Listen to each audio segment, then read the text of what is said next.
بسم الله الرحمن الرحيم. يا أيها النبي إذا طلقتم النساء فطلقوهن لعدتهن وأحصوا العدة واتقوا الله ربكم لا تخرجوهن من بيوتهن ولا يخرجن إلا أن يأتين بفاحشة مبينة وتلك حدود الله ومن يتعد حدود الله فقد ظلم نفسه لا تدري لعل الله يحدث بعد ذلك أمرا فإذا بلغن أجلهن فأمسكوهن بمعروف أو فارقوهن بمعروف وأشهدوا ذوي عدل منكم وأقيموا الشهادة لله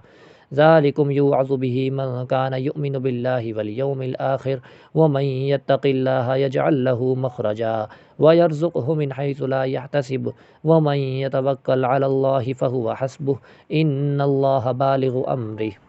قد جعل الله لكل شيء قدرا واللائي يئسن من المحيض من نسائكم إن ارتبتم فعدتهن 3 أشهر واللائي لم يحضن وأولاة الأحمال أجلهن أن يضعن حملهن ومن يتق الله يجعل له من أمره يسرا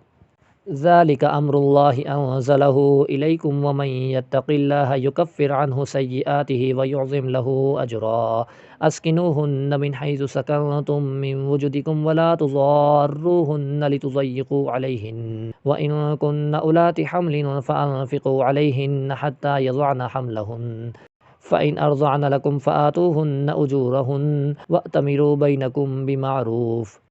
وإن تعاسرتم فسترضع له أخرى لينفق ذو سعة من سعته ومن قدر عليه رزقه فلينفق مما آتاه الله لا يكلف الله نفسا إلا ما آتاها سيجعل الله بعد عسر يسرا وكأي من قرية عتت عن أمر ربها ورسله فحاسبناها حسابا شديدا وعذبناها عذابا نكرا فذاقت وبال أمرها وكان عاقبة أمرها خسرا أعد الله لهم عذابا شديدا فاتقوا الله يا أولي الألباب الذين آمنوا قد أنزل الله إليكم ذكرا رسولا يتلو عليكم آيات الله مبينات ليخرج الذين آمنوا وعملوا الصالحات من الظلمات إلى النور ومن يؤمن بالله ويعمل صالحا يدخله جنات تجري من تحتها الأنهار خالدين فيها أبدا